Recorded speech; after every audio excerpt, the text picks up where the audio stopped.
Suza ndetse ndanagushimiye wese mu gukurikirana platform KWP250 narakubwiye ngo 2020 numwaka kugira ngo tukuzanire byinshi bigiye bitandukanye mu mpande zose ahashoboka hose amakuru abagenda avugwa hirya no hino mu gihugu cy'u Rwanda. Aho kurikirana platform KWP250 nta guteze kuzayacikwa. Icyo nakubwiye ni kimwe, niba ari bwa mbere ugeze hano kora subscribe kugira ngo tubashe gukomezanya. Inkuru tugiye kugaruka kuri uno munsi rero ni inkuru y'umugabo bamwita Ambassadeur Claver Gatete. Uyu mugabo akaba ari umwe mu banyapolitike b'abanyarwanda yavutse ku tariki 23 hari mu kwezi kwa gatanu mu mwaka wa 1962.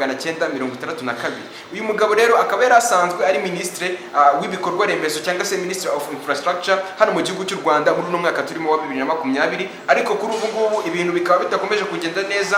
Uyu mugabo rero mbere kugira ngo nkubwire impamvu bitari kugenda neza, reka manze nkungirire neza mu byagiye bimuranga. Aho mu mwaka wa 2018 mu kwezi kwa kane uyu mugabo yari ministre ushinzwe igenamigambi ry'igihugu ndetse n'ubukungu bwa leta. Uyu bakaba bamwita Minister of Finance and Economics. Uyu mugabo rero akaba kandi yayigeze kubaho guverineri wa Beneri cyangwa se governor wa banki nkuru y'igihugu cy'u Rwanda, aho mbere kugira ngo abe guverineri wa banki nkuru y'igihugu cy'u Rwanda yanabaye ambasaderi w'u Rwanda mu Bwongereza, aho bita UK cyangwa United Kingdom ndetse na Iceland ndetse no mu bindi bihugu bigiye bitandukanye nka Ireland. Uyu mugabo akaba yaragiye abayo ambasaderi w'igihugu cy'u Rwanda. Uyu mugabo rero mu busanzwe aho yagiye yiga amashuri abanza yize mu gihugu cya Uganda ahitwa Imbarara, aho yagiye kurangiza bikaba ngombwa ko ajya kwiga mu gihugu cy'Ubwongereza, aho yarangije mu cyo bita Agriculture Economics. Akaba yarize ibintu bijyanye n'ubukungu, ariko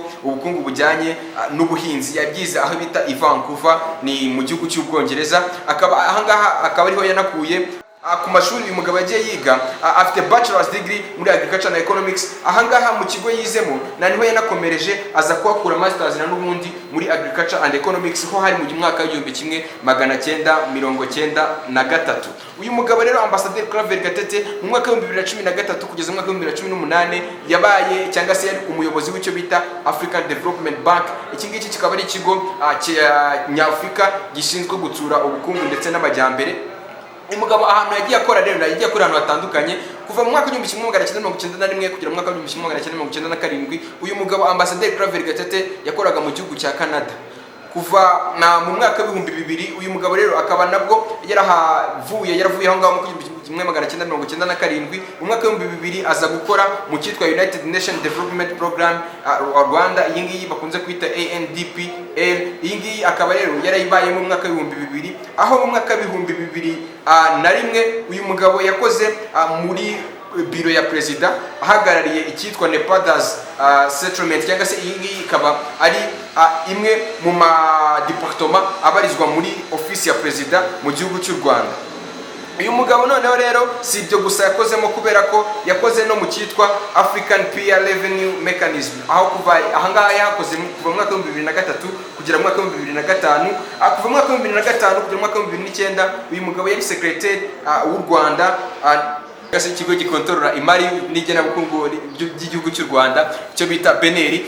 Uyu mugabo rero icyo yaje kuzira nta kindi, mureke tugere ku ntego nyamukuru. Uyu mugabo arashinjwa kuba yaranyereje umutungo wa leta ndetse no gufata amafaranga ya leta akayakoresha ku giti cye. Uyu mugabo rero ntabwo abishinjwa wenyine, kubera ko n'uwo yasimbuye muri Minisiteri y'Igenabukungu y'u Rwanda uwo bita James Musoni, nawe babafatiye hamwe baravuga bati aba bagabo barimo barafata amafaranga y'igihugu cy'u Rwanda bakayakoresha mu buryo bishakiye. Kuri ubu ngubu tuvugana uyu mugabo ari mu maboko ya RIB, bamaze ko bamutama ipingu baravuga bati wa mugabo we miliyari zigera kuri 2 warazinyereje. Izi miliyari rero burya zinyerejemo uyu mugabo hari inzu igihugu cy'u Rwanda ya leta yagombaga kugura. Iyo nzu ikaba yari ihagaze miliyari 7 na miliyoni 200. Uyu mugabo rero we n'uwo bita James Musoni baravuga bati aya mafaranga yose tugomba kongeraho izo bita miliyari 2 kugira ngo natwe tuze kubona amakacu, bazigira miliyari 9 na miliyoni 200. Izi miliyari 2 rero nizo aba bagabo bakomeje gukurikiranwaho, aho kugeza kuri ubu ngubu bari mu maboko ya RIB. Urukiko rwanzuye ko aba bagabo nubwo ari abagabo bikomerezwa, nubwo ari abagabo bafite byinshi bagezeho, nubwo ari abagabo bafite za masters na za doctora, ariko bagomba kuba bagiye mu maboko ya RIB bakaba bafunzwe, bagakurikiranwa bafunzwe. Aho bamwe mu bantu bagiye bakorana bano bagabo mu bigo bigiye bitandukanye batangaje perezida wa Repubulika ko hari uburyo bagendaga babwirwamo kunyereza umutungo wa leta ndetse n'amafaranga kuyakoresha mu bundi buryo kugira ngo aba bagabo babashe kubonamo indamu. Inda nini rero ikomeje kuranga bamwe mu bayobozi, dore ko kuri ubu ngubu igihugu cy'u Rwanda cyavuze kiti umuyobozi wese witwa ko ayoboye mu gihugu cy'u Rwanda agomba kwerekana imitungo ye, aho byamaze kugaragara nimugoroba 99 n'ibice 97 ndakeka abayobozi bose bari bamaze kugaragaza imitungo yabo, aho 0.03 ndakeka batari bakagaragaje imitungo yabo. Abo ngabo rero akaba aribo bakomeje gukekwa ko bafite byinshi bagiye banyereza, bari gutinya kugenda bagaragaza. Inama nakugira niba nawe uri umuyobozi, iki gitekerezo nikiramuka kikugezeho cyangwa se iri tegeko niramuka rikugezeho, ntuzajijinganye kubera ko niba hari n'ibyo wanyereje wa mugabo ushobora kuvuga uti rwose mumbabarire, bakakubabarira. Ariko mu gihugu cy'u Rwanda ubu ngubu gahunda ihari iravuga ko nta muyobozi n'umwe wemerewe kunyereza umutungo wa leta yitwaje icyo ari cyo. Nibyo rero bikoze kuri aba bagabo. Ambasaderi Claver Gatete n'uwo bita James Musoni kuri ubu ngubu bari mu maboko ya RIB, bamaze kwambara ipingu bavuga bati miliyari 2 mwanyereje mugomba kugira uko mushoboye kose mukazigarurira leta. Nge nari Platform Akeda Group 250, kora subscribe niba ushaka kumenya byinshi bigiye bigezweho. Akangaka karagaciyemo bayita B-side, aho tugenda tugaruka ku makuru agiye atandukanye atari show business gusa ndetse n'ibindi biba byagiye bivugwa hirya no hino mu gihugu.